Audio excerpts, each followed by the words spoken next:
प्रधानमंत्री नरेंद्र मोदी भी जा पहुंचे थे इस मीटिंग के लिए, जहां पे एनडीए और उनके जितने भी दल साथ में शामिल होते हुए नजर आए थे। हमने कई नई पार्टी नई चेहरे भी देखे थे, लेकिन प्रधानमंत्री मोदी ने सीधे तौर पे कहा कि ये जो दल बना है एनडीए का, इसमें इनका एक ही मकसद है और वो है देश को आगे बढ़ाना। ये किसी के खिलाफ नहीं खड़ा किया है। Predicting the doom for the opposition's team India, the Prime Minister said that the NDA works for the stability of the nation, unlike the opposition that creates instability by pulling down its own government.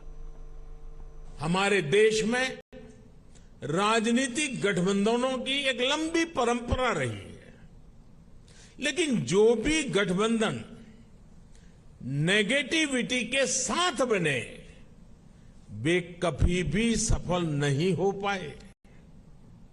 Congress ने 90 के दशक में देश में अस्थिरता लाने के लिए गठबंधनों का इस्तेमाल किया। कांग्रेस ने सरकारें बनाई, सरकारें बिगाड़ी। इसी दौर में 1998 में एनडीए का गठन हुआ था। लेकिन एनडीए क्यों बना? क्या तब सिर्फ सरकार बनाना या सत्ता हासिल करना ही एनडीए का लक्ष्य था? आप भी जानते हैं ऐसा नहीं था। एनडीए किसी के विरोध में नहीं बना था। एनडीए किसी को सत्ता से हटाने के लिए नहीं बना था, बल्कि एनडीए का गठन देश में स्थिरता लाने के लिए हुआ था। और प्रधानमंत्री मोदी ने जहां तक अगर जनता से भी बातचीत डायरेक्टली करते हुए उन्होंने ये संदेश दिया कि जिस तरह से जो गठबंधन है ये करप्ट का कॉन्क्लेव है, और जिस तरीके से अगर ये सरकार बना लेता है तो कितना नुकसानदायक हो सकता है, कितना देश के लिए हानिकारक हो सकता है, उसके बारे में सुनिए क्या कहा प्रधानमंत्री मोदी ने। जब गठबंधन सत्ता की मजबूरी का हो, जब गठबंधन भ्रष्टाचार की नीयत से हो, जब गठबंधन परिवारवाद की नीति पर आधारित हो, जब गठबंधन जातिवाद और क्षेत्रवाद को ध्यान में रखकर किया गया हो, तो वो गठबंधन देश का बहुत नुकसान करता है। So bringing the rap sheet against the opposition, the Prime Minister said that even when the BJP was in the opposition, it never sought foreign intervention to insult the mandate of the citizens of the country. NDA की एक और विशेषता रही है, जब हम विपक्ष में थे तब भी हमने हमेशा सकारात्मक राजनीति की। हमने कभी नकारात्मक राजनीति का रास्ता नहीं चुना। हमने लोकतंत्र को मजबूत करने के लिए अपना हर दायित्व निभाया।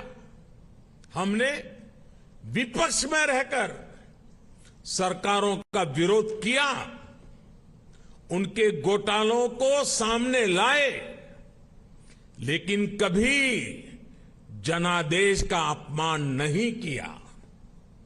हमने सरकारों का विरोध करने के लिए कभी भी विदेशी मदद नहीं मांगी। अब प्रधानमंत्री मोदी ने यह भी कहा, जहां तक नेशनल डेमोक्रेटिक अलायंस है और एनडीए किस तरीके से और मजबूत हो रहा है, हमने देखा किस तरह से और भी जो नई पार्टी और नई चेहरे जुड़ते हुए नजर आ रहे हैं। यही सीधे तौर पर प्रधानमंत्री मोदी ने कहा है कि देश आगे बढ़ेगा और मजबूत होगा। 2014 से पहले की गठबंधन सरकार का उदाहरण हमारे सामने है। तमाम उठापटक के बीच वो गठबंधन सरकार किसी तरह अपने 10 साल खींच पाई, लेकिन देश को क्या मिला? प्राइम मिनिस्टर के ऊपर भी एक आला कमान, पॉलिसी पैरालिसिस, निर्णय लेने में अक्षमता, भांति भांति के पावर सेंटर्स, अव्यवस्था और अविश्वास, खींचतान और करप्शन, लाखों करोड़ों के घोटाले। आपको याद होगा जब भी पिछली सरकार के कुशासन पर सवाल उठते थे तो गठबंधन की मजबूरियां गिनाई जाती थी। बहाना एक ही, गठबंधन के कारण। क्रेडिट लेने के लिए तो हर कोई आगे आता था, लेकिन जैसे ही कुछ गड़बड़ होती थी तुरंत अपने सहयोगियों पर दोष मढ़ दिया जाता था। हम सौभाग्यशाली हैं कि एनडीए की स्थिति इससे बिल्कुल विपरीत है, अलग है। हमारे लिए गठबंधन मजबूरी का नहीं बल्कि मजबूती का माध्यम है।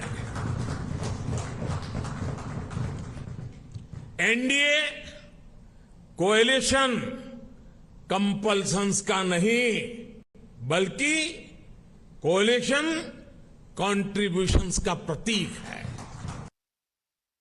अब एनडीए में किस तरह से बदलाव आए उसके बारे में जरा आपको बता देते हैं, because how it has changed after when it comes to the support of its allies as well. After the NDA that came into power in 2019, its thickest of its allies like Uddhav Thackeray, the Badals in Punjab, the Jharkhand Student Union, the Rashtriya Loktantrik Party, Pawan Kalyan's Jan Sena Party, the Gorkha Janmukti Morcha, the JDU, the SP and the RLSP left the alliance. और आज जो स्थिति है वो करीबन अलग ही हम देख रहे हैं, क्योंकि एनडीए में हम देख रहे हैं कि जहां तक जो पार्टियां छोड़ कर गई थी वहां पर अब वो वापस नजर आ रही हैं, वापस गठबंधन में जुड़ती हुई नजर आ रही है। अब एकनाथ शिंदे की बात करें, वहां पे शिवसेना, अजीत पवार की एनसीपी, ओपी राजभर की, और जहां तक अगर हम बात करें जितेंद्र राम पांची की जो एचएम पार्टी है यानी कि हिंदुस्तान आवाम मोर्चा, चिराग पासवान और उपेंद्र कुशवाहा की जो आरएलएसपी, और बताया जा रहा है कि वो भी अब एनडीए दल में शायद शामिल हो सकते हैं, क्योंकि सीधे तौर पे उनके नेता भी कल उस मीटिंग में नजर आए।